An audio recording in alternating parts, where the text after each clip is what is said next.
சிற்றம்பலம்.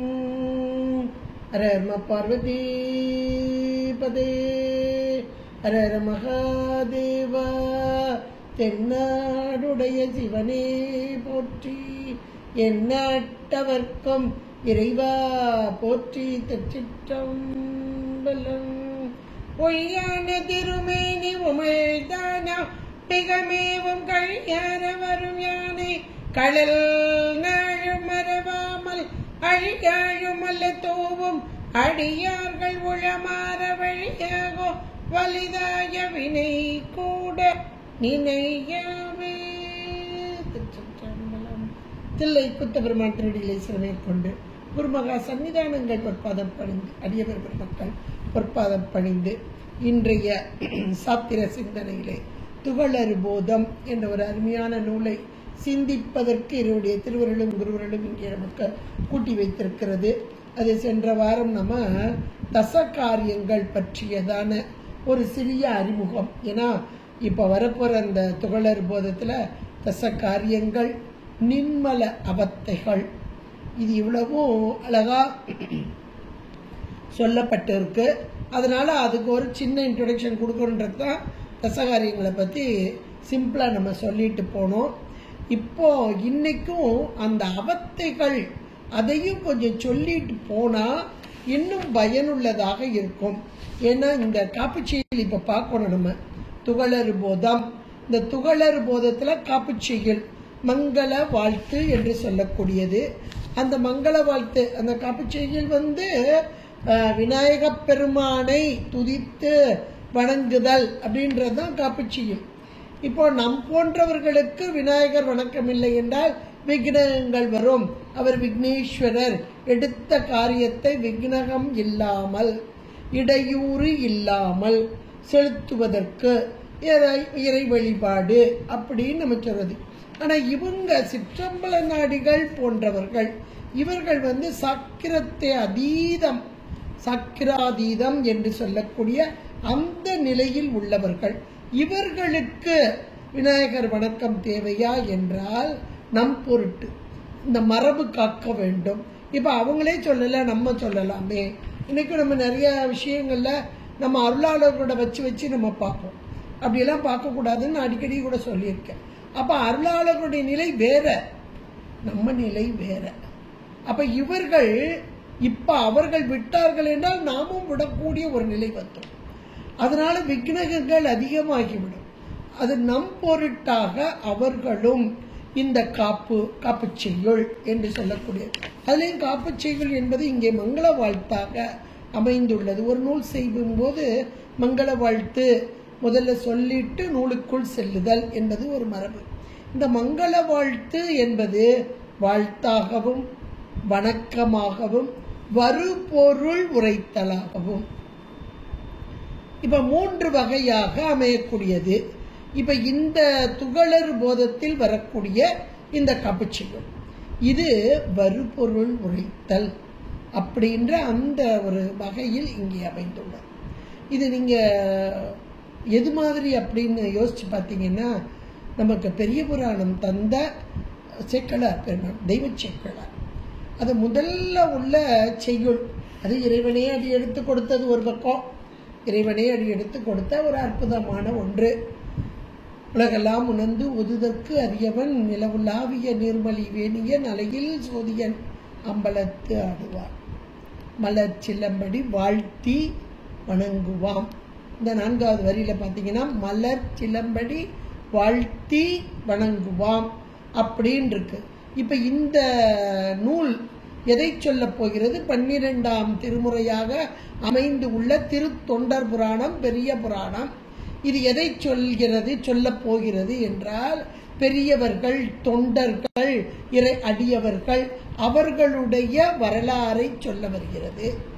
இப்ப இந்த இடத்துல இறை அடியார்களுடைய வரலாறு எங்க இருக்கு அப்படின்னா அதுல கடைசி வரியில மலர் சிலம்படி வாழ்த்தி வணங்குவான். நமக்கு சாதாரணமா பார்க்கும்போது மலர் சிலம்படினா தூக்கிய திருவடி, இறைவன் பெருமான் குத்த பெருமானுடைய அந்த தூக்கிய திருவடி, அதனை வாழ்த்துதலும் வணங்குதலும் அப்படின்னு நம்ம சொல்றோம்.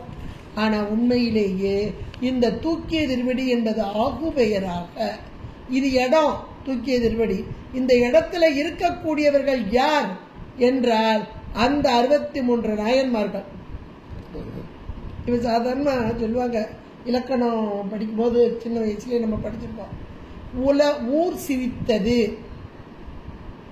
ஊர் சிரித்ததும்பாங்க. ஊரா சிரிக்குது, ஊரில் உள்ள மக்கள் சிரித்தது, அது ஆகுபெயராக. ஊர் என்பது இங்கே ஊரில் உள்ள மக்களுக்கு ஆகுபெயராக வந்தது அப்படின்னு நம்ம படிச்சிருப்போம் இல்லையா? அதே போல இந்த தூக்கிய திருவடி மலர் சிலம்படி, மலர்கின்ற மலரும், இது கூட வினைத்தவையா வச்சு அவ்வளவு அழகான அதுக்கு விளக்க உரை கொடுத்திருக்கிறார்கள் என்றால், அப்ப அந்த முதலில் உள்ள அந்த செய்யுள் மங்கள வாழ்த்தாக அமைந்துள்ளது. அது வருபொருளை உரைக்கக்கூடியது. பின்னாடி வரக்கூடிய அந்த அடியர்கள் யார் தெரியுமா? இவங்க எல்லாமே இந்த திருவடி தூக்கிய திருவடியில் உள்ளவர்கள். அந்த தூக்கிய திருவடியில் இருக்கிறாங்க. அந்த சில திருவடி மலர் திருவடி வாழ்த்தி வணங்குவான். அழகா நமக்கு கொடுத்திருக்காரு பாருங்க. அப்ப எவ்வளவு ஒரு அருமையான ஒரு செய்யுள் அந்த உலகலாம் உணர்ந்து ஓதுதற்கறிவன் என்பதான அந்த செய்யுள். அதை போல இங்கே துகளறு போதம் காப்புச்செய்யில் மங்கள வாழ்த்து அருமையாக அமைத்து கொடுத்திருக்கிறார் ஆசிரியர். என்ன சொல்கிறார் பாருங்க, மேல செய்யுளை பார்த்துருவோம். அதுக்கப்புறம் என்ன இதுல நம்ம அந்த தசகாரியங்கள் 5 அவத்தைகள் இது எல்லாமே இதுல சொல்லப்பட்டிருக்கு. ஏன்னா பின்னாடி வரக்கூடிய எதையெல்லாம் சொல்ல போறோன்றது இதுல சொல்லப்பட்டிருக்கு. அதான் தசகாரியங்கள் போன வகுப்புல நல்லா பார்த்துட்டோம். 5 அவத்தைகள்ல நிர்மல அவத்தைகள் தான், அதையும் நம்ம பார்க்க போறோம். பார்த்துட்டு அப்புறம் இந்த நூல் இந்த செய்யுள் எதை சொல்கிறது, நூலுக்குள் எதை சொல்கிறதோ அதை இந்த செய்யுள், அதான் வருபொருள் உரைத்தல். இந்த நூல் எதை சொல்ல போகிறது அப்படின்றதை இந்த செய்யுள் நமக்கு உணர்த்தக்கூடியதாக இருக்கிறோம். அதையும் நம்ம பார்ப்போம். திருச்சிற்றம்பலம். எல்லாம் பொய் என்றே என்னை காட்டி எம்பிரான் சொல்லாத பேரறிவு தான் சொல்லி நல்லதொரு அற்புதமாம் ஆனந்தம் கருத்தல் செப்புதற்கு கற்பகத்தின் தாழினை என் கண். எம்பிரான் அந்த முதல் வரியில உள்ள எம்பிரான் அதை முதல்ல எடுத்துக்கோங்க. எம்பிரான் எல்லாம் பொய் என்று காட்டி, அந்த எல்லாம் பொய் என்றே அப்படின்னு இருக்கு. அதை அப்படியே கொண்டு கூட்டி கொஞ்சம் இந்த காட்டின்ற ஒரு வார்த்தை இருக்கு, அதை 2 இடத்துல போட்டீங்கன்னா எளிதா பொருள் புரியும். எல்லாம் எம்பிரான் எல்லாம் பொய்யென்றே காட்டி, அடுத்து என்னை காட்டி, அதெல்லாம் என்னன்னு பார்ப்போம். என்னை காட்டி, இப்ப 2 காட்டி சொல்லிட்டார். எல்லாம் பொய்யென்று காட்டி ஒண்ணு, அடுத்து என்னை காட்டி ஒண்ணு, அடுத்தாப்புல 2வது வரியில சொல்லாத பேரறிவுதான் சொல்லி, சொல்லாத பேரறிவுதான் சொல்லி, அனுபவத்தோட சொல்றாங்க. எல்லாம் அனுபவிச்சு சொல்றாங்க. சொல்லி அடுத்து நல்லது ஒரு நல்லதொரு தனி வார்த்தையா இருக்கு. நல்லதொரு அற்புதமாம் ஆனந்தம், நல்லதொரு அற்புதமாம் ஆனந்தம். அது என்ன நல்லது, அது எப்படிப்பட்ட ஆனந்தம், அப்படிப்பட்ட ஆனந்தத்தை எல்லாம் நமக்கு சொல்றாங்க. ஆனந்தம் ஆங்கு அறுத்தல் செப்புதற்கு, ஆம் கருத்தல் இருக்கு, அதை நம்ம பிரிச்சிட்டோம்னா ஆங்கு அறுத்தல் செப்புதற்கு. அடுத்து கற்பகத்தின் தாழ் இணை என் கண். அருமையான வார்த்தை. கற்பகம் என்ற மாத்திரத்தை கற்பக விநாயகப் பெருமான், அவருடைய தாளினை என்றது 2 திருவடிகள், அந்த தாழ் இணை, அந்த திருவடிகள் என் கண். கண் என்பது இங்கே அறிவு, உயிரின் அறிவில் இருத்துதல் அப்படின்னு அருமையான மங்கள வாழ்த்தை நமக்கு இங்க சொல்லி இருக்கிறார். அதுல மேலான ஒரு இந்த துகளர் போதம் அப்படின்றதே இப்ப இதுல இருந்து சொல்றதுல இருந்து மேலான ஒரு நிலை. இந்த மேலான நிலைன்னா என்னன்னா, உயிர்களாகிய நாம் இன்றைக்கு உயிரின் அறிவில் இருக்கக்கூடிய ஆணவமலம், அந்த ஆணவமலத்தின் காரணமாக கூட்டி வைக்கப்பட்ட மாயை கண்மம், அதனால் வந்த உடம்பு, அது கருவிக்கரணங்கள். இது எப்படிப்பட்டது? 36 தத்துவங்கள், 60 தத்துவியங்கள், 96 தொக்கு இதோடு கூடியது. ஆனா ஒவ்வொன்றும் எல்லா நேரத்திலும் எல்லா கருவியும் வேலை பார்க்கதா இல்லை. நல்லா விழித்து இருக்கும் போது இத்தனை கருவிகள், கொஞ்சம் அப்படியே உறக்கம் வரும்போது முதல்ல லேசான உறக்கம், அப்புறம் கொஞ்சம் நல்ல உறக்கம், அப்புறம் பேர் உறக்கம், இப்படி எல்லாம் படிக்கிறோம். ஒவ்வொரு நேரத்தில் இந்த கருவிகள் கூடுதல் குறைதல், கூடுதல் குறைதல், இதெல்லாம் நம்ம பார்த்தோம். இதுதான் அவத்தைகள் என்று சொல்லக்கூடிய. அவத்தை என்றால் நிலை. இந்த உயிர் அறிவு அது எப்படிப்பட்ட நிலையில இருக்கு அப்படின்றதை எடுத்து சொல்றது. அந்த உயிரின் நிலைய காரணவத்தை, காரியவத்தை, எல்லாத்துலயுமே காரணம் காரியமா நம்ம படிப்போம். இப்ப காரண அவத்தைகள் என்ற மாத்திரத்தில் அது கேவல நிலையில் இருந்த ஆன்மாக்கள். கேவலம்னா நம்முடைய சைவ சித்தாந்தத்தின்படி கேவலம் என்பது தனித்து நிற்றல். அந்த தனித்து நிற்றல் என்ற மாத்திரத்திலே ஆன்மாக்களுடைய உயிர் அறிவு, அந்த உயிர் அறிவில் முழுக்க மலத்தோடு கூடி நிற்றல். இப்போ அதுக்கு மாயைகன் மலம் கூட்டி வைக்கப்படலை, அது கேவல நிலை. ஒண்ணுமே தெரியாம மூடமாக அறியாமையில் மூழ்கி கிடக்கும் அந்த நிலை. அப்படி இருக்கும்போதுதான் இறைவன் எம்பெருமா நீங்க கொஞ்சம் கூட்டி வைக்கிறார். எதை கூட்டி வைக்கிறார்? கொஞ்சம் அறிவு விளக்க வரணும். ரொம்ப அறியாம இருள், முழுக்க இருளா இருக்குன்னா அங்க ஒரு விளக்க ஏற்றுவோம் இல்லையா, அவ்வளவுதான். அதே போல மாயா தனு விளக்கு அப்படிம்பார். அப்ப மாயை என்ற ஒரு விளக்கு, தனுவாகிய விளக்கு, உடம்பாகிய விளக்கு, அது வினைக்கு ஏற்றாற் போல இங்கே கூட்டி வைக்கப்படுகிறது. தத்துவ கூட்டங்கள் இப்ப சேர்க்கப்பட்ட மாத்திரத்திலே அப்ப முதல்ல காரண அவத்தைகள் பற்றி இப்ப கொஞ்சம் பார்த்துட்டு அப்புறம் இந்த நூலுக்குள்ள போனோம்னா கொஞ்சம் எளிதா இருக்கும். முதல் தசகாரியங்கள் போனதுல பார்த்துட்டோம். இன்னைக்கு அவத்தைகள் பற்றி ரொம்ப டீப்பாலாம் சொல்லல, கொஞ்சமா நான் சொல்லிட்டு உள்ள போறேன். ஏன்னா இதை தெரிஞ்சாதான் அதுக்குள்ள பொருள் நமக்கு ஈஸியா புரியும். இப்ப காரண அவத்தைகள்ல முதல்ல கேவலம், அப்புறம் சகலம்.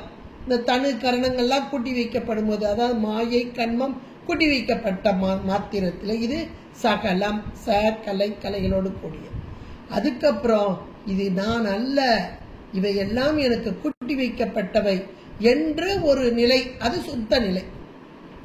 அது ஆச்சான் உபதேசம் செய்து, நீ யாருப்பா இந்த தத்துவ கூட்டத்தோட உட்கார்ந்துருக்கே, ஐம்புலவட நைந்த, இப்படி எல்லாம் ஆச்சான் உபதேசம் சொல்ல சொல்ல சொல்ல உணர்ந்த ஆன்மா அது என்ன நிலை அடையுது? சுத்த நிலை அடையுது. அப்ப கருவிகரணங்களோடு கூடி இருந்த போதும் இவை நான் அல்ல என்று ஒரு அப்படியே நீக்கம் பெற்று திருவருளோடு ஒன்றித்து நிற்கும் அந்த நிலை, அது சுத்த நிலை என்று சொல்லப்படும். அப்போ காரண அவத்தை 3 நிலையாக, கேவலமாக, சகலமாக, சுத்தமாக.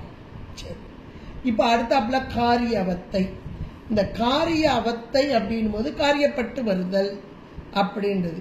இந்த காரியத்துல காரிய அவத்தைகளுடைய இயல்பு எப்படி இருக்குன்றத நமக்கு சிவப்பிரகாசம் நூல் நீங்க வச்சிருப்பீங்க, அதுல 62வது பாடல், அதை நீங்க எடுத்துக்கோங்க. கையில புக்கை வச்சு இந்த பாடலை வச்சிட்டீங்கன்னா நான் இப்ப சொல்றது உங்களுக்கு எளிமையாக புரியக்கூடியதா இருக்கும். சிவப்பிரகாசம் நூல் அதுல 62வது பாடல்.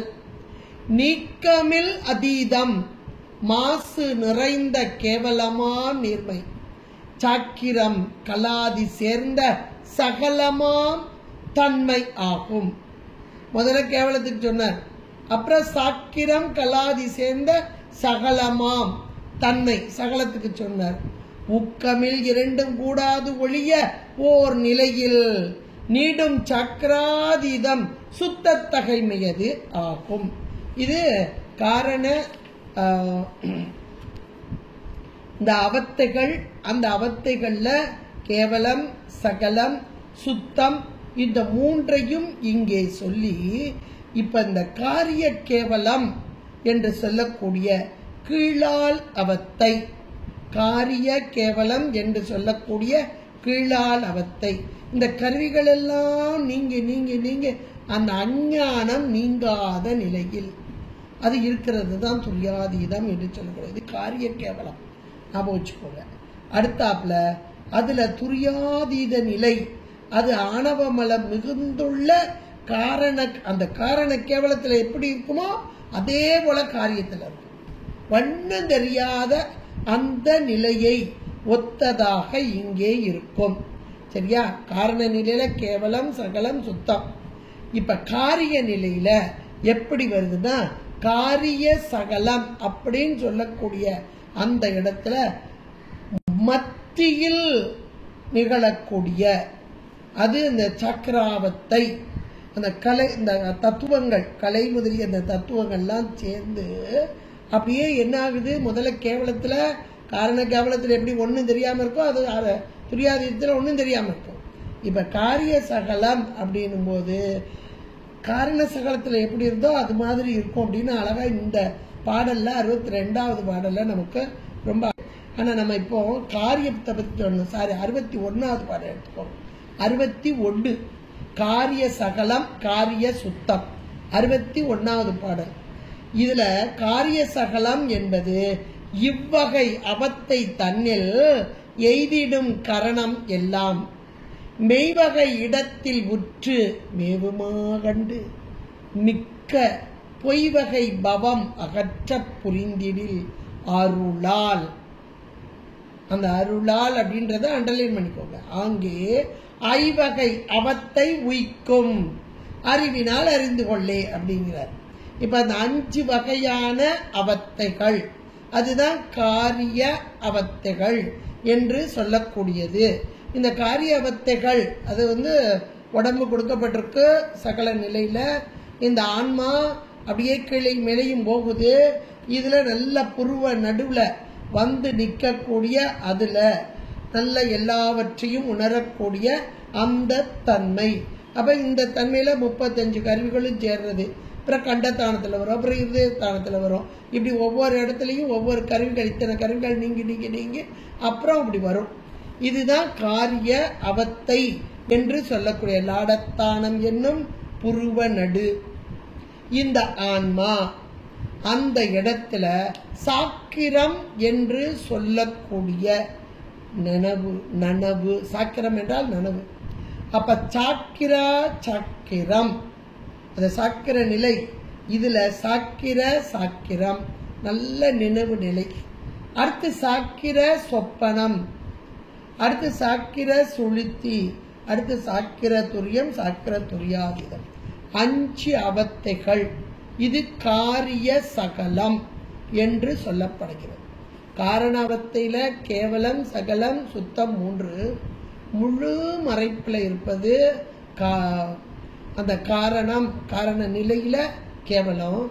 அப்புறம் கலைகளோடு கூடியது, கலைகள்னா தத்துவங்களோடு கூடியது சகலம். அப்புறம் இது நான் அல்ல என்ற உணர்வில் திருவருளோடு ஒன்றுதல் சுத்தம். இது காரணத்துல நம்ம பார்த்தோம். காரணவத்தையோட இயல்பு 62வது பாட்டில் அதை பார்த்தோம். அது ரொம்ப டீப்பா வேண்டாம், ஓரளவுக்கு தெரிஞ்சுக்கோங்க, அவ்வளவுதான். அடுத்து இந்த காரிய அவத்தைகள் கண்டிப்பா இப்ப தெரியணும். ஏன்னா இது இங்க வருது, இதனோடு பொருத்தி பார்க்க போறோம். தசகாரியங்களை பார்த்தோம், தசகாரியங்களையும் இந்த அவத்தைகளையும் நம்ம பொருத்தி பார்க்க போறோம். அதனால இதை கண்டிப்பா நீங்க தெரிஞ்சு வச்சுக்கோங்க. இதுல இந்த 5 அவத்தைகள், அதுலயும் கூட சாக்கிரத்தில் சாக்கிரம், சாக்கிரத்தில் சொப்பனம், சாக்கிரத்தில் சுளுத்தி, சாக்கிரத்தில் துரியம், சாக்கிரத்தில் துரியாதீதம். இது 5 அவத்தைகள். இந்த 5 அவத்தைகளும் காரிய சகலம், அதாவது சகலத்தில் சகலம். மத்தியால் அவத்தை என்றெல்லாம் சொல்லப்படக்கூடியது. மத்திய புருவ நடுவில் நடக்கக்கூடிய சாக்கிர நிலையிலேயே அந்த 5 அவத்தைகள் அப்படியே கருவிகளை பற்றுவது விடுவது, கருவிகளை பற்றுவது விடுவது, இப்படி உள்ள 5 அவத்தைகளோடு கூடியது. இது காரிய சகலம், சகலத்தில் சகலம் என்றெல்லாம் சொல்ல. அப்புறம் இப்ப கருவிகளோட கூடியதை தானே இப்ப பார்த்தோம். ஆனா நம்ம படிக்க போற துகளர் போதம் என்பது கருவி கரணங்கள் நான் அல்ல என்று சொல்லக்கூடிய ஒரு நிலை. அந்த நிலை எது அப்படின்னா சுத்த நிலை. அப்ப கருவிகரணங்கள் இல்லாமல் ஆன்மா இந்த உயிர் அறியுமோ என்றால் இந்த கருவிகரணங்கள் தத்துவ கூட்டங்களோடு கூடாமல் திருவருளோடு கூடி, அதுதான் ரொம்ப முக்கியம். தத்துவ கூட்டங்களோடு கூடாமல் திருவருளோடு கூடி நின்ற அந்த நிலை. இப்ப அந்த திருவருளோடு கூடி நின்று இது உணரக்கூடிய அந்த 5 அவத்தைகள், அந்த 5 அவத்தைகளும் சுத்த அவத்தை, சுத்தாவத்தை என்று சொல்லக்கூடியது. இது காரியத்தில் நிகழக்கூடிய சுத்த அவத்தை. இல்லை, ஞாபகம் வச்சுக்கோங்க. இதை மீண்டும் மீண்டும் கேட்டு கொஞ்சம் இந்த இதையும் சிவபிரகாச புத்தகத்தையும் கையில் வச்சுக்கிட்டு பார்த்தீங்கன்னா ஈஸியா புரியும். காரிய சுத்த அவத்தை, இதுக்குத்தான் நின்மல அவத்தை. நின்மலம், மலக்கலப்பு நீங்கியது. மலம்னா மாயை ஒரு மலம் தானே. அப்ப நம்ம தத்துவ கருவிகளோடு கூடி இருக்கும்போது அந்த இடத்துல நிகழ்வது மலக்கலப்பு தானே. இப்ப அது நான் அல்ல என்று இந்த கருவிகரணங்களை விடுத்து திருவருள் சார்பினால் உணர்தல். திருவருள் சார்பினால் உணர முடியுமா முடியாது அப்படின்னு ஒரு கேள்வி நமக்குள்ள வந்தா, இது நம்ம அருளாளர்கள் நமக்கு தந்த தோத்திரங்கள் நமக்கு அழகாக சொல்லும். சாத்திரங்கள் மிக அழகாக சொல்கிறது. இதை புரியணும்னா நம்ம தோத்திரங்களோடு பார்க்கணும். அவன் அருளாலே அவன் தாழ் வணங்கி இறைவனை காண முடியுமா, இறைவனோடு சேர முடியுமா, இறைவனை அனுபவிக்க முடியுமா, முடியும் என்கிறது சாத்திரமும் தோத்திரமும். அப்ப அவன் அருளே கண்ணாக காணின் அல்லால் இவன் இப்படியன் இந்நிறத்தன் இவன் என்று எழுதி காட்ட ஒண்ணாதே. அப்ப அவன் அருளே கண்ணாக காணுதல், அதுதான் இங்கே நின்மல அவத்தை என்று சொல்லக்கூடிய. அப்ப இந்த நின்மல அவத்தை அதுலயும் 5 என்னெல்லாம் இருக்கு? நின்மல சாக்கிரம், நின்மல சொப்பனம், நின்மல சுழுத்தி, நின்மல துரியம், நின்மல துரியாதீதம். இந்த 61வது பாடல் அழகா அதுல கொடுத்திருக்காங்க. அதை நீங்க எடுத்து பாருங்க. இவ்வகை அவத்தை தன்னில் எய்திடும் கரணமெல்லாம் மெய்வகை இடத்தில் உற்று மேவுமா கண்டு பொய் வகை பவம் அகற்ற புரிந்திடில் அருளால் ஆங்கே 5 அவத்தை உய்க்கும் அறிவினால் அறிந்து கொள்ள. அது இந்த நின்மல அவத்தை. அந்த நின்மல அவத்தையில முதல்ல என்ன பார்த்தோம்? நின்மல சாக்கிரம், நின்மலம், மலக்கலப்பு இல்லாத நனவு. சாக்கிரம்னா நினவு. அப்ப நின்மல சாக்கிரம் என்பது அருளாலே தன்னை அறிவது. அருள் இல்லாமலாம் நாம அடைய முடியாது. நாம யாருன்னு நமக்கு தெரியாது. 8ஆம் சூத்திரம் நமக்கு அதுதான் வருது. ஆன்ம தரிசனம் எப்ப வருதுன்னா சிவரூபத்துல தான் வருது. அதனாலதான் நம்ம இப்ப தசகாரியம் எல்லாம் பார்த்துட்டோம். பார்த்தோமா? இப்ப சிவரூபம், சிவ தரிசனம், சிவ யோகம், சிவ போகம்லாம் பார்த்தோம். 4 இதையும் பார்த்தோம். இப்ப அவத்தைகளையும் இந்த நின்மல அவத்தையும் இந்த தசகாரியத்தையும் பொருத்தணும். அந்த சூத்திரத்துல வைக்கணும். அப்போ இந்த செய்யுளை வச்சு இதை புரிஞ்சு முதல்ல ஃபண்டமெண்டலை புரிஞ்சுக்கணும். அப்புறம் அதுல பொருத்திட்டோம்னா அவ்வளவு தெளிவா நமக்கு புரிஞ்சிடும். அப்பதான் இந்த துகளர் போதமும் நமக்கு எளிமையா புரியக்கூடியதா இருக்கும். இப்ப இந்த நின்மல அவத்தை அப்படின்றதுல நின்மல சாக்கிரம், அருளாலே தன்னை அறிவது நின்மல சாக்கிரம். அருளாலே தன்னை அறிந்த பிறகு தனக்கொரு செயல் இன்றி அந்த அருளே தனக்கு ஆதாரமாக உள்ளது. முதல்ல அருளாலே தன்னை அறிவது நின்மல சாக்கிரம். அந்த அருள் தானே தனக்கு ஆதாரம், எனக்கென்று எந்த செயலும் கிடையாது அப்படின்னு அந்த தெளிவாக உணர்தல். அதுதான் நின்மல சொப்பனம். அவன்தான், அந்த அருள் தான் எனக்கு எல்லாம் செய்யுது, என்னால் எதுவும் செய்ய முடியாது அப்படின்னு அதில் அப்படியே நிற்கிறது. அது நின்மல சொப்பனம். அப்புறம் மூணாவது, ஆன்மாவுடைய அறிவு இச்சை செயல்கள் எதுவும் தோன்றாமல் அவ அருளேதானாகி, அந்த கொஞ்சம் கூட ஒரு நான் செய்கிறேன்ற ஒண்ணுமே இல்லாமல் எல்லாம் அதுக்குள்ளேயே அழுந்தி இருக்கும் நிலை நின்மல சுளுத்தி. ரொம்ப ஒரு அருமையான ஒன்று. அதுக்கு அடுத்து மல வாசனை. இந்த இப்பெல்லாம் மலை வராது, வாசனை தான் வரும். அந்த மல வாசனை கொஞ்சம் கூட இல்லாமல் இந்த ஆன்மாவுக்கு ஒரு சுகப்பிரபை, ஆனந்த ஒளி, அது தோன்றக்கூடிய ஒரு நிலை. இது நின்மல துரியம். இதெல்லாம் அந்த அருளாளர்கள் அனுபவிச்சு நமக்கு எழுதி வச்சது. அப்புறம் அந்த ஆனந்த அனுபவத்தை பெற்று அந்த ஆனந்த அனுபவத்தை அறிந்த தானுமின்றி ஆனந்தமாய் நின்ற முதலுமின்றி அந்த ஆனந்தமே தானாய், அதான் மூன்றாய தன்மை தோன்றாத நிலை, மேலான அதீதப்பட்ட நிலை. இந்த பொருள் எனக்கு கொடுக்குது, நான் அனுபவிக்கிறேன், அந்த பொருள் இப்படின்ற உணர்வே இல்லாமல் உணர்வற்று நிற்றல், அது நின்மல துரியாதீதம் அப்படின்றத நல்ல இந்த பாடல் நமக்கு எடுத்து சொல்லக்கூடியதா இருக்கு. இப்ப நின்மல சாக்கிரம், நின்மல சுளுத்தி, நின்மல துரியம், நின்மல துரியாதீதம், இது 5 வகையாக 5 அவத்தைகளாக நாம இதை பார்த்தோம். இதே இதுல இது ஒரு இதை மட்டும் சொல்லிட்டு நான் உள்ள போறேன். ஏன்னா நல்ல இதுல ஒரு தெளிவு கிடைச்சதுன்னா உங்களுக்கு பாடல் ஈஸியா புரிஞ்சிடும். பண்டார சாத்திரங்கள்ல சுவாமிநாத தேசிகர் தசகாரியம், சுவாமிநாத தேசிகர் தசகாரியம், அதுல 15வது பாடல்.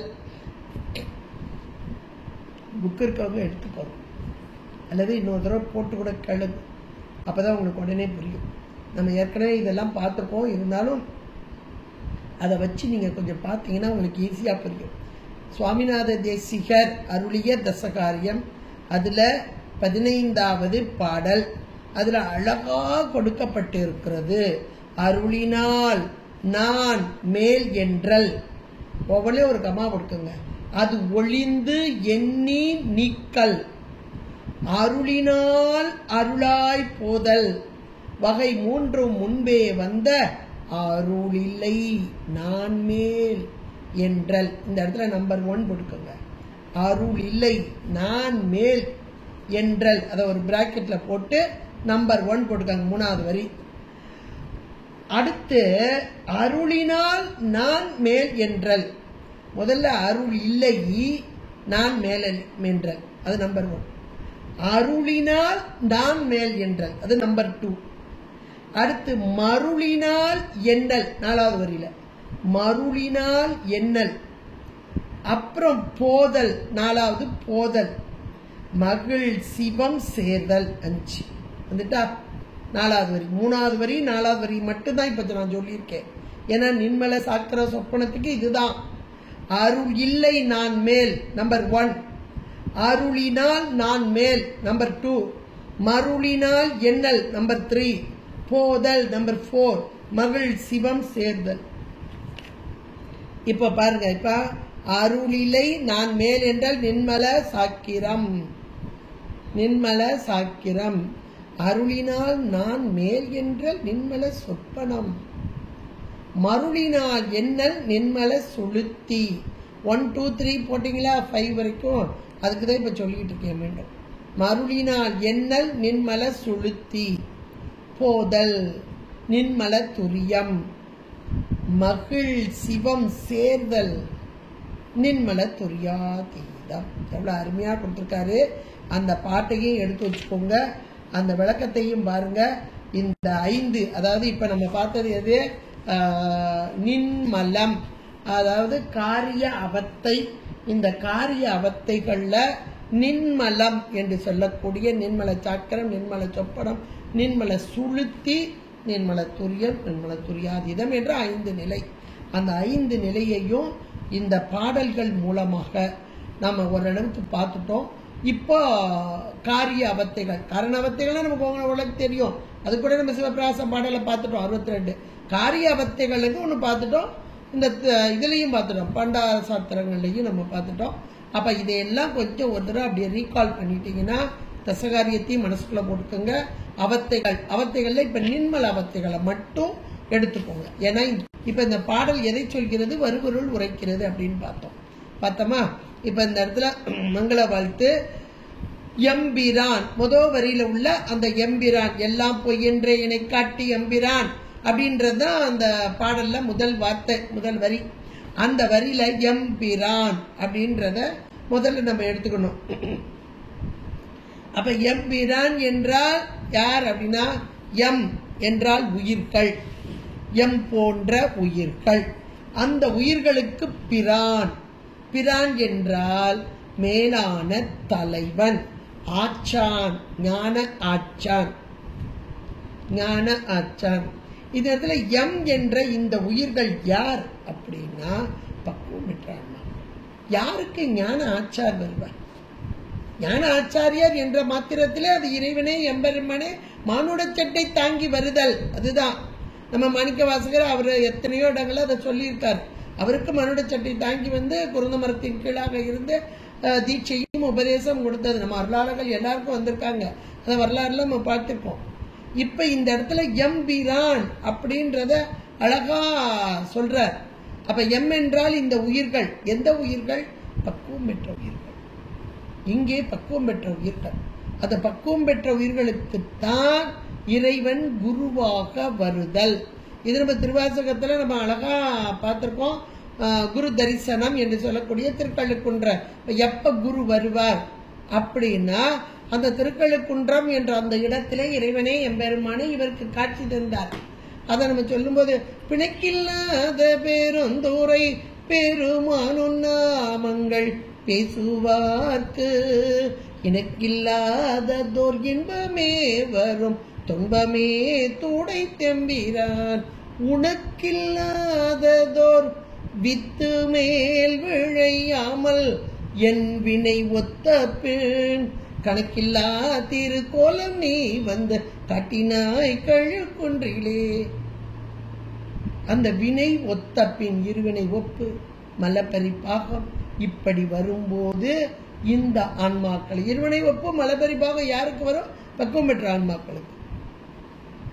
அந்த பக்குவ நிலையை அடைந்த அந்த ஆன்மாக்கள் சுத்த நிலை, சுத்த நிலை என்ற மாத்திரத்தில் இந்த உடல் நம்ம இப்ப தசகாரியங்களை எல்லாம் நீங்க வச்சு பார்க்கணும். படிச்சது அப்படி ஏதோ இருக்குன்னு வைக்கக்கூடாது, பொருத்தி பார்க்கணும். தசகாரியங்கள் நம்ம பார்த்தோம் 10. அதுல தத்துவங்கள் 3 இருந்துச்சு, ஆன்மாவில் ஒரு 3 இருந்துச்சு, சிவத்துல ஒரு 4 இருந்துச்சு. தத்துவங்கள் எல்லாம் சேர்த்து வைக்கப்பட்ட அந்த காரிய பொருட்கள் யாரால்? இறைவன் எம்பெருமானார். உயிர்களுடைய அறிவு ஒன்னும் தெரியாம இருக்கு, இருள் மலம் அப்படியே பற்றி கொண்டு இருக்கு, அதை நீக்குவதற்காக சேர்த்து வைக்கப்பட்டது. அப்புறம் கொஞ்சம் கொஞ்சமா வினைகளை அனுபவிச்சு அனுபவிச்சு அனுபவிச்சு அந்த மலம் தேய்ந்து தேய்ந்து தேய்ந்து இந்த இருவினை ஒப்பும் மல பரிபாகமும் 2 அட் அ டைம்ல வரும். வரும்போது இப்ப இந்த பக்குவ நிலையை அடைந்த இந்த ஆன்மாக்கள், பக்குவ நிலை யாருக்கு தெரியும் என்றால், இதுகாரும் உயிருக்கு உயிராக அறிவுக்கு அறிவாக இருந்து நடத்திய இறைவன் எம்பெருமான் தலைவனாக, அதான் எம்பிரான். உயிரின் அறிவிலே இருந்து நம்மை நடத்திய அந்த தலைவன் அவருக்கு தான் தெரியும் நம்ம பக்குவ நிலை என்ன. அப்ப அந்த பக்குவம் பெற்ற ஆன்மாக்கள் இப்போது ஞான ஆச்சாரியார் வந்து சொல்ல சொல்ல சொல்ல உணரும் தன்மையை அடையும். ஒரு சின்ன பிள்ளைக்கு ஒண்ணுமே தெரியாத சின்ன குழந்தை, ஒரு 5 வயசு குழந்தை, அதுக்கு தங்கத்தும் தெரியாது எதுவும் தெரியாது. அதுகிட்ட ஒரு தங்க கிண்ணத்துல கொஞ்சம் பொறி அள்ளி போட்டு அல்லது ஒரு ஏதோ ஒரு பண்டத்தை போட்டு அது கையில கொடுத்தா அது எதுல விருப்பம் இருக்கும்? பண்டம், அந்த கிண்ணத்துக்குள்ள இருக்கிற பண்டத்துல விருப்பம் இருக்கும். தங்க கிண்ணம் இது ரொம்ப காஸ்ட்லி, தெரியுமா? தெரியாது. இதை போல பக்குவம் இல்லாத ஆன்மாக்களுக்கு உயிரும் தெரியாது, உயிர்ல இருந்து நடத்துற இறைவனும் தெரியாது, இறைவன் தான் நம்மை நடத்துகிறான் என்றும் தெரியாது. அப்ப அந்த பக்குவ நிலை வருவதற்குத்தான் இறைவன் உயிருக்கு உயிராக அறிவுக்கு அறிவாக இருந்து வினைக்கு ஏற்ற அவரவர் வினைகளுக்கு ஏற்ற வகையிலே நம்மை நடத்தி கொண்டிருக்கிறான். அப்படி நடத்த இந்த இரு வினைகள், அந்த இரு வினைகள் என்பது நல்வினை தீவினை, நாம் செய்த நல்வினைகள் தீவினைகள், நல்வினைகளுக்கேற்ற நன்மைகள் அது உலக நன்மைகள், தீவினைகளுக்கேற்ற துன்பங்கள் அது உலகத்துக்கு உடம்புக்கு வரக்கூடிய துன்பங்கள். இதெல்லாம் உயிருடைய அனுபவமாக வரக்கூடியது. உயிருக்குத்தான், உயிருக்கு அனுபவம் தான். அது வர வர வர உயிருடைய அறிவுல இருக்கக்கூடிய மலம் அப்படியே கொஞ்சம் கொஞ்சமா பரிபாகப்பட்டு கொண்டே வரும். அந்த இருள் தேய தேய தேய உள்ளுக்குள் இருக்கக்கூடிய ஒளி ரூபமான இறைவன், இருள் தேஞ்ச போது அப்படி ஒளி வெளிப்பட்டுரும் இல்லையா? இன்று எனக்கு அருளி இருள் கடிந்து உள்ளத்து எழுகின்ற ஞாயிறே போன்று. அப்ப உள்ளுக்குள்ள ஞாயிறாக இருக்கக்கூடிய இறைவன் வெளிப்பட்டு தோன்றுதல். எப்ப வெளிப்படுறாரு? இந்த இருள் மலம் பரிபாகம் படும்போது. இதுதான் அந்த சுத்த நிலையை அடைந்த அந்த ஆன்மா, பரிபக்குவம் அடைந்த அந்த ஆன்மா. அந்த பரிபக்குவத்தை வரவழைத்தது யார் என்றால் இதுகாரும் உள்ளிருந்து நடத்திய இறைவன் எம்பெருமான். இப்பொழுது மானுடச் சட்டை தாங்கி வந்து ஞான ஆச்சாரியனாக வந்து இந்த ஆன்மாவுக்கு, இந்த பக்குவப்பட்ட ஆன்மாவுக்கு தீட்சையும் உபதேசமும் கொடுத்து உண்மையை உணர்த்துதல்.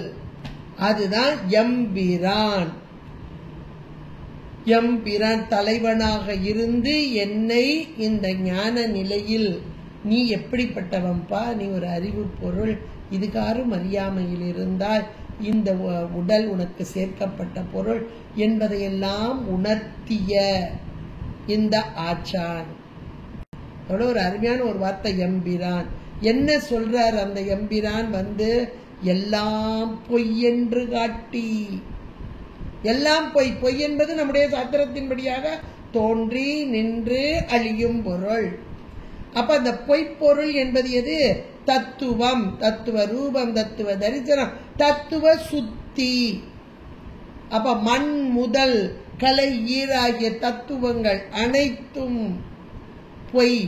ஆனால் இங்கே உனக்கு சேர்க்கப்பட்டிருக்கிறது மாயையின் காரியம். மாயை ஒரு ஜட பொருள், ஆனால் ஒரு ஒளி பொருள். எதற்காக? உன்னுடைய அறியாமை என்ற இருளை நீக்குவதற்காக சேர்க்கப்பட்ட பொருள். அப்ப அந்த பொருள் தத்துவ கூட்டங்கள், மாயையின் காரியமாக வந்த தத்துவ கூட்டங்கள் அத்தனையும் பொய், ஜடம். நீயோ ஒரு அறிவு பொருள். இதெல்லாம் சொல்றார். எல்லாம் பொய் என்று காட்டி, இந்த தத்துவ கூட்டங்கள் எல்லாம் பொய், தோன்றி நின்று அழியக்கூடியது, சில காலம் இருக்கக்கூடியது. தோன்றிய பொருள் எல்லாம் அழியும். இது நமக்கு தெரியும். எந்த பொருள் தோன்றுகிறது, டேட் ஆஃப் பர்த் இருந்தால் டேட் ஆஃப் டெத்து உண்டு. அது இந்த காரியங்கள் ஜட காரியங்கள், அது நீக்கம், அதுதான் பொய் என்று காட்டி, அடுத்தாப்புல ஒரு வார்த்தை தருவார், எனை காட்டி. அடுத்தாப்புல இந்த எண்ணெய் என்ற மாத்திரத்தில் இதெல்லாம் பாசச்சேர்க்கை, பாசம், தத்துவங்கள், உனக்கு சேர்க்கப்பட்ட பொருள், ஜடப்பொருள் என்று சொல்லி, அடுத்து நீ ஒன்று இருக்கிற. நீ யார் தெரியுமா? நீ உயிர், அறிவு பொருள், உயிர் பொருள், சித்து பொருள், அறிவு பொருள். என்னை காட்டி. என்னைய யார் காட்ட முடியும்? நான் யார்? என் உள்ளமார் ஞானங்களார் என்னை யார் அறிவார்? வானோர் பிரான் ஆண்டிலனே. இறைவன் வந்து ஆண்டு கொள்ளவில்லை என்றால் என்னை யார் அறிய முடியும்? அப்ப இறைவன் தான் இதுகாரும் உள்ளிருந்து நடத்திய அந்த இறைவன் இப்போது மானுடச் சட்டை தாங்கி வந்து, நீ யார் தெரியுமா? நீ ஒரு அறிவு, சித்து பொருள், ஜடப்பொருளோடு உறவு கொண்டு இருக்கிறாய், ஜடப்பொருளோடு உறவு கூடி இருக்கிறாய் என்பதை உணர்த்தி. எவ்வளவு ஒரு அருமையான ஒன்று பாருங்க. எல்லாம் பொய் என்று காட்டி என்னை காட்டி. இல்ல இவரும் அழகா சொல்வார், என்னை காட்டி ஆனந்த தொட்டிலிட்டின்னு. அப்ப ஆச்சான் செய்யக்கூடியது எது அப்படின்னா, ஞான ஆச்சாரியர் செய்வது உயிராகிய நீ ஒரு அறிவு பொருள் என்பதை நமக்கு எடுத்து சொல்லுதல் அப்படின்றதுதான். அப்ப அடுத்த வார்த்தை முதல்ல எம்பிரான் எல்லாம் பொய்யென்று காட்டி எனை காட்டி, அடுத்தாப்புல மூணாவது சொல்லாத பேரறிவுதான் சொல்லி. அருமையான ஒன்று, சொல்லாத பேரறிவு. எது? வேதங்கள் சிவாகமங்கள் இதிலெல்லாம் கூறாத அனுபவ வாயிலாக அறியக்கூடிய அந்த பேரறிவு என்று சொல்லப்படக்கூடிய மெய்ஞானத்தை அனுபவத்தோடு உணர்த்தி, அனுபவத்தோடு. ஏன்னா வேதங்கள் அகமங்கள் இதெல்லாம் சொல்லுது, ஆனாலும் இது இப்படித்தான் சொல்லிட்டு போயிடும். ஆனா அனுபவித்தவர்கள் சொல்வது எப்படி இருக்கும் பாருங்க. இப்ப இறைவன் தான் மெய் அறிவு. இறைவனை தவிர மெய்யான பொருள் ஒண்ணுமே கிடையாது. முதல்ல எல்லாம் பொய் என்று காட்டி பாசம், எனை காட்டி பசு. இப்ப பதியை சொல்லணும் இல்லையா? அந்த பதி எப்படிப்பட்டது? சொல்லாத பேரறிவு தான் சொல்லி. அப்படின்னா இந்த வேதம் சிவாகமங்களில் விதிமுகத்தால் கூறாத அந்த ஒன்றை அனுபவ வாயிலாக உணர்த்தும்படியாக அந்த பேரறிவு என்று சொல்லப்படக்கூடிய அந்த மெய்ஞானத்தை அனுபவத்தோடு உணர்த்தி. இதை நம்ம திருவாசகத்தை எடுத்தா ரொம்ப எளிமையா புரியும். அவர் எவ்வளவு அழகா சொல்றாரு நமக்கு. தினை தன்னை உள்ளதோர் பூவினில் தேன் உண்ணதே, நினை தோறும் காந்தோரோ பேசுந்தோறும் எப்போதோ அனைத்தெலும் உள்நெக ஆனந்தத்தேன் சோரியோ குனிப்பூடையானுக்கே சென்றுதாய் கோத்தும்பி. எவ்வளவு அருமையான இந்த வார்த்தை தாங்க அது. அந்த பாடல் ஒரு துளி தேனுக்காக அங்கங்க அலையிறையே கோத்தும்பி என்பது உயிராகிய நாம் தான். இங்கே நினைதோறும் காண்டர் ஓங்கிட்டே இருக்கு, உள்ள இருக்கு அந்த மெய்ப்பொருள். நாம நினைதோறும் காண்டோறும் பேசுந்தோறும் அனைத்து எலும்பு உள்டெக ஆனந்தத்தேன் சொரியக்கூடிய அந்த குனிப்பு உடையான். அதுதான் இங்கே சொல்லாத வேறறிவுதான் சொல்லி. அதுக்கெல்லாம் சொல்ல முடியாத ஒன்றை வேதங்கள் ஐயா என ஓங்கி அழுந்து அதெல்லாம் காண முடியல. ஆனா இவர்கள் கண்டார்கள், அனுபவித்தார்கள். அந்த அனுபவ வாயிலாக காட்டிட்டு போயிட்டான் சொல்லி. அடுத்தாப்புல நல்லதொரு அற்புதமாம் ஆனந்தம். அது தருவது எது? அந்த மெய்ப்பொருள், உண்மை பொருள், மெய்ஞானம். அது தருவது எது அப்படின்னா அற்புதமாம் ஆனந்தமா, நல்லதொரு அற்புதமா, பெரிய நன்மை என்று சொல்லக்கூடிய அற்புதம். இதெல்லாம் இப்ப ஒரு வரியில இங்க சொல்லப்பட்டிருக்கு. இந்த வரியெல்லாம் இந்த பின்னாடி வரப்போகுது. இதுதான் வருபொருள் உரைத்தல் என்பது. இப்ப எது எது சொல்ல போகுதுன்றதை நான் இப்ப அடுத்தாப்புல பட்டியல் போடுறேன் உங்களுக்கு. இப்ப ஒவ்வொரு வார்த்தையும் இப்ப சொல்லியிருக்கோம், இதனுடைய பொருளை, இதெல்லாம் எங்க வரப்போகுது அப்படின்றத நம்ம சொல்லிடுறோம். அப்புறம் அந்த செயலுக்குள்ள போகும்போது இதனுடைய பொருள் உங்களுக்கு தெள்ள தெளிவா தெரிஞ்சு. இது ஒரு சின்ன ஒரு லைன்ல தானே கொடுத்திருக்கு, நல்லதொரு அற்புதமா ஆனந்தம் அப்படின்றது பெரிய நன்மை. அது அந்த பெரிய நன்மைனாலே யாரு அப்படின்னா அந்த பேரறிவும் பேராற்றலும் பேரானந்தம் தரக்கூடிய அந்த மேலான பரபோகத்தை தரக்கூடிய இறைவன். அந்த அற்புதமாம் ஆனந்தம் அங்கு அறுத்தல் செய்தற்கு, அங்கு அந்த நிலையில உடல் நான் அல்ல என்று உடலோடு கூடியிருக்கும் இந்த ஆன்மா, அனபக்குவம் பெற்ற ஆன்மா. அதான் இந்த அங்குன்றது.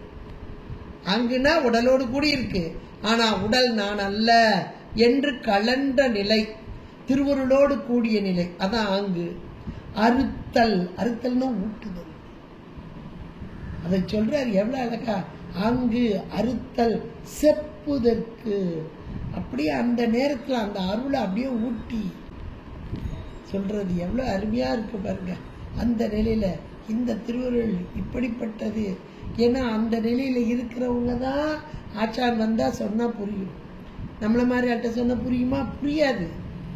அதனாலதான் அவ்வளவு பேர் வரும்போது நமக்கு உமாபதி சிவாச்சாரியாருக்கு சொல்லப்பட்ட வாசகம் அவருக்கு மட்டும் புரிஞ்சிச்சு. சொன்னவரு ஆச்சான், ஞான ஆச்சான் மறைஞான சம்பந்த பெருமாள். சொல்லப்பட்டது பக்குவம் பெற்ற ஆன்மா உமாபதி சிவம், அவருக்கு தானே புரிஞ்சிச்சு. அதே போல ஆங்கு அந்த நிலை, பக்குவம் பெற்ற நிலை, அந்த இடத்துல அறுத்தல் ஊட்டுதல் செப்புதற்கு இப்ப சொல்ல போறேன்றாரு. அப்ப இது யாருக்குன்றது நம்மளே தெரிஞ்சுக்கோங்க, அவ்வளவுதான்.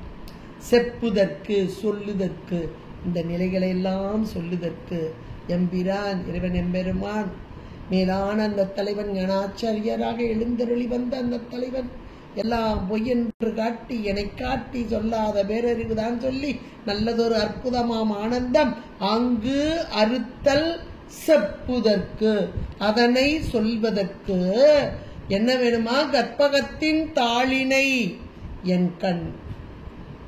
அப்ப இந்த இடத்துல கற்பகம் என்ற மாத்திரத்தில் கற்பக விநாயக பெருமான் அந்த திருக்கோபுரத்தில் தென்புறத்தில் இருக்கக்கூடிய கோயில் கொண்டு எழுந்தருளி இருக்கும் அந்த கற்பக விநாயக பெருமான் அவருடைய 2 திருவடிகள், அந்த 2 திருவடிகள் என் கண் என்ற மாத்திரத்திலே உயிரின் அறிவில் பொருந்தி இருந்தால், அந்த இவருடைய திருவடி இந்த உயிரின் அறிவில் பொருந்தி இருந்தால் சொல்பவர் எதை சொல்கிறார் என்பது கேட்பவருக்கு புரியும்.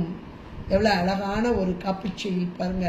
விநாயக பெருமானை நோக்கி வேண்டி இதையெல்லாம் சொல்ல வேண்டும்.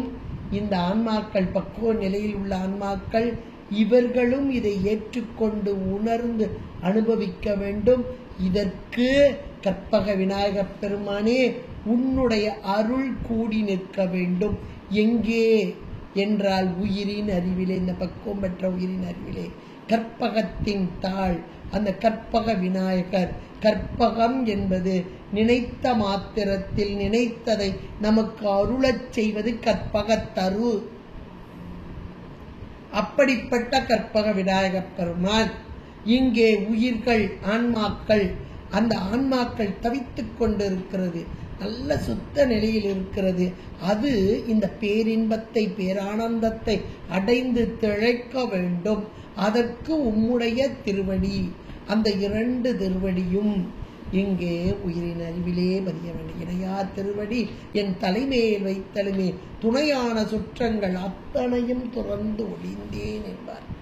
அந்த இணையார் திருவடி என்று சொல்லக்கூடியது, அந்த திருவடிதான் இங்கே உயிர்களாகிய நமக்கெல்லாம் நன்மையை தரக்கூடியது என்பதை ரொம்ப அழகாக இந்த பாடல் இப்ப சொல்லியாச்சு. மங்கள வாழ்த்து, கடவுள் வாழ்த்து, இது அழகான சொல்லிட்டு இப்போ இதுல வரக்கூடிய, அதாவது வருபொருள் உரைத்தல் நம்ம பார்த்தோம். மங்கள வாழ்த்து, வருபொருள் உரைத்தல். அப்ப வருபொருள் உரைத்தல் என்பது இனி வரக்கூடிய செய்யுள்கள், அது எதை சொல்கிறது அப்படின்றத நம்ம பார்க்கணும். அப்ப நின்மல அவத்தை என்று நம்ம ஒண்ணு பார்த்தோம். அவத்தை அப்படின்றால் நிலை, அனுபவம், நிலை. அது காரண அவத்தை, காரிய அவத்தை நம்ம பார்த்தோம். இந்த காரிய அவத்தையிலையும் சகல நிலை, சுத்த கேவல நிலை, கேவல நிலையில் இருக்கு, அப்புறம் சகலத்தில இருக்கு, அப்புறம் சுத்தத்தில இருக்கு. இப்ப இந்த சுத்தத்தில் இருக்கக்கூடிய 5 அவத்தைகள் அதுதான் நம்ம பார்த்தோம். நின்மல சாக்கிரம், நின்மல சொப்பனம், நின்மல சுளுத்தி, நின்மல துரியம், நின்மல துரியாதீதம், இப்படி எல்லாம் நம்ம பார்த்துட்டோம். இப்போ இந்த பாடல் இதெல்லாம் நம்ம பார்த்துட்டோம். இதெல்லாம் ஞாபகத்துல வச்சுக்கோங்க. இது பாடலுக்கு மேலானதா, நம்ம பாடலுக்குள்ள இதெல்லாம் வரணும். அதுக்காக இப்ப முதல்ல சொல்லியாச்சு. இப்ப பாடலுக்குள்ள வாங்க. பாடலுக்குள்ள வரும்போது முதல் வார்த்தை என்ன சொன்னோம்? முதல்ல எம்பிரான்னு சொல்லிட்டோம். இப்போ அடுத்த 2வது என்ன சொன்னோம்? எல்லாம் பொய்யென்று காட்டி அப்படின்னு நம்ம பார்த்தோம். அப்ப எல்லாம் பொய்யென்று காட்டிய போது அந்த இடத்துல எல்லாம் பொய்யென்று காட்டி, புத்தகம் இருக்கவங்க எழுதிக்கோங்க, இல்லைன்னா இந்த வார்த்தைகளை எழுதிக்கோங்க, புத்தகம் வந்த பிறகு நீங்க புரிச்சுக்கலாம். எல்லாம் பொய்யென்று காட்டி அப்படின்னு ஒரு வார்த்தை சொன்னோமா, அந்த எல்லாம் பொய்யென்று காட்டின்ற இடத்துல போட்டுட்டு பக்கத்துல அந்த அனுபவ நிலை தானே இப்ப சொல்றாரு. இதுதான் சுத்த சாக்கிரம், நின்மல சாக்கிரம் என்று சொல்லக்கூடியது. சுத்த சாக்கிரம், நின்மல சாக்கிரம் என்று சொல்லக்கூடியது. இப்ப இந்த 5 நிலை இப்ப வருது. அதனாலதான் இப்ப அவத்தைகளை முதல்ல சொல்லிட்டோம். இப்ப இதை சொல்ல போறோம். சரியா? எல்லாம் பொய்யென்று காட்டி என்ற மாத்திரத்தில் இது சுத்த சாக்கிரம். அடுத்து எனை காட்டிய போது, அடுத்தாப்புல எனை காட்டி, பொய்யென்று காட்டி தத்துவங்கள். அடுத்து எனை காட்டி என்பது பசு, உயிர், உயிரை காட்டியது.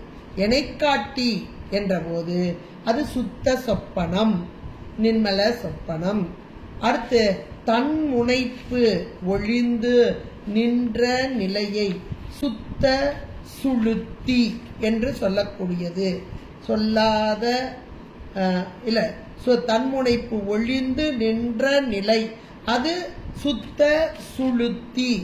இந்த அனுபவங்கள், ஒவ்வொரு நிலை அனுபவங்கள் இருக்கு இல்லையா, இந்த ஆன்மா சுத்தனாய் நின்ற நிலை இங்கே சொல்லப்படுகிறது. சுத்தனாய், அதாவது நின்மலம், மலக்கலப்பு இல்லாமல் நின்ற அந்த நிலையை இங்கே எடுத்து சொல்கிறது. தன்முனைப்பு அற்ற நிலை, இந்த பாடல்ல வரும்போதே அதுல வருது பாருங்க, தன்முனைப்பு அற்ற நிலை. அதுதான் இங்க என்னவா வருது, சுத்த சுளுத்தியா வருது. அங்க வார்த்தைகள் இல்ல, நான் ஊடாக இருக்கு, அதை நீங்க புரிஞ்சுக்கோங்க. அடுத்தாப்புல 4வது என்ன சொன்னோம், சொல்லாத பேரறிவு தான் சொல்லி, சொல்லாத பேரறிவு தான் சொல்லி. அப்ப அந்த அறிவானது நூல்களால் உணர்த்த பெறாமல் அனுபவ முகத்தால் அமைந்த அந்த பேரறிவு, அனுபவத்தோடு ஒட்டி உணர்த்துதல், இதனை சுத்த துரியம், இது வந்து சுத்த துரியம். இது 4வது. அடுத்தாப்புல நல்லது ஓர் அற்புதம் ஆனந்தம் அப்படின்னு வந்துச்சா, நல்லதொரு அற்புதம் ஆனந்தம், அது தன்னில் அழுத்துதல், அது சுத்த துரியாதீதம். நல்ல ஒரு 5 நிலை, 5 நிலையும் இந்த பாடல்ல சொல்லப்பட்டிருக்கு. இதுதான் பின்னாடி வரக்கூடிய ஒவ்வொரு பாடல்லையும் வரக்கூடியதாக வருது. அது எந்தெந்த பாடல்களை எப்படி எப்படி வருது அப்படின்றதெல்லாம் நம்ம பார்க்க போறோம். அதுல இப்ப இந்த 5 அவத்தைகளையும் நம்ம சொல்லியாச்சு. இதுக்கு சிவப்பிரகாசம் 80வது பாடல், பொற்புரு கருவியாம் புணராமே அறிவில்லாமை சொற்பெரும் அதீதம் வந்து தோன்றாமே தோன்றி நின்ற சிற்பரம், தோன்றி நின்ற சிற்பரம், அதனால் உள்ள செயல் அறுத்திட உதிக்கும் தற்பரமாகி நிற்றல் சாக்கிர அதீதம் தானே. அந்த சிவப்பிரகாச பாடலை நீங்க பக்கத்துல வச்சுக்கிட்டீங்கன்னா உங்களுக்கு எளிதாக புரியக்கூடியதாக இருக்கும்,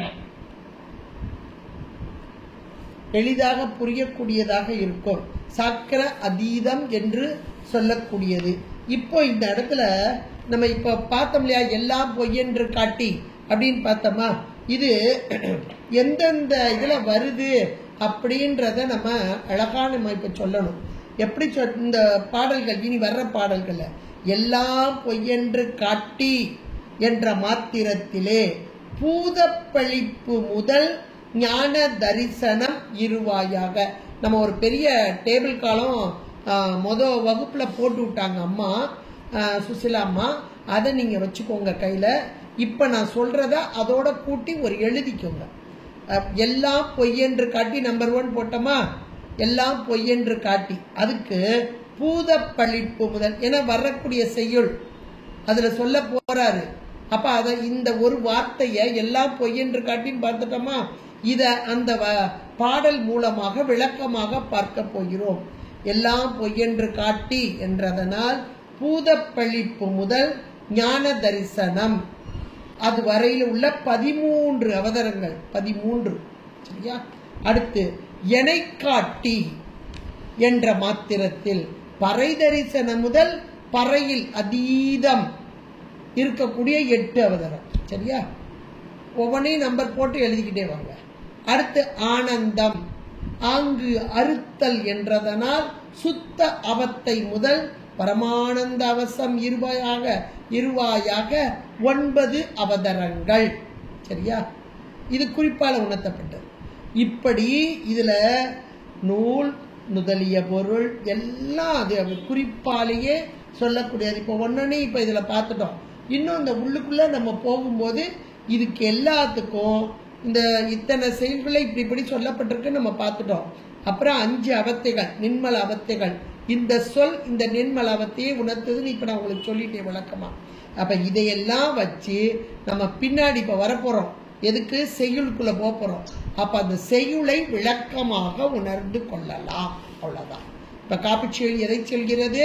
வரு பொருள் உரைத்தல் என்ற வகையிலே இனி வரக்கூடிய செய்யுள் அமைப்பை மிக தெளிவாக அது எப்படிப்பட்டது என்பதை இந்த பாடலை சொல்லுது. நின்மலம் மலக்கலப்பு நீங்கிய பக்குவம் பெற்ற ஆன்மாக்களுக்கு நல் ஆச்சானாக இறைவனே எம்பிரானாக வந்து இதை உணர்த்தி எல்லாம் பொய் என்று காட்டி என்னை காட்டி சொல்லாத வேறறிவுதான் சொல்லி நல்லதோர் அற்புதமாம் ஆனந்தம் ஆங்கு அறுத்தல் செப்புதற்கு. இவ்வளவோ இதுக்காக விநாயகப் பெருமானுடைய திருவடி, அந்த 2 திருவடி, அந்த 2 திருவடியும் தாழ் இணை என் கண் இந்த உயிரின் அறிவிலே பதிந்து உண்மையை உணர வைக்க வேண்டும் என்று காப்புச் செயலாகவும் மங்கள வாழ்த்தாகவும் அது வருபொருள் உரைத்தலாகவும் மிக அருமையான செயலாக்கி தந்திருக்கிறார் சிற்றம்பல அடிகள். நாம் உணர வேண்டும் என்பதற்காக இதை மீண்டும் மீண்டும் படிங்க. அடுத்தாப்புல அதை நல்ல விளக்கமாக போட்டு விடுவாங்க. கையில் புத்தகம் வந்துட்டுனா இன்னும் உங்களுக்கு தெளிவாக தெரியக்கூடியதாக உணரக்கூடியதாக இருக்கும். திருச்சிற்றம்பலம். ரம பார்வதிபதே ஹர மகாதேவ. தென்னாடுடைய சிவனே போற்றி, எந்நாட்டவர்க்கும் இறைவா போற்றி. திருச்சிற்றம்.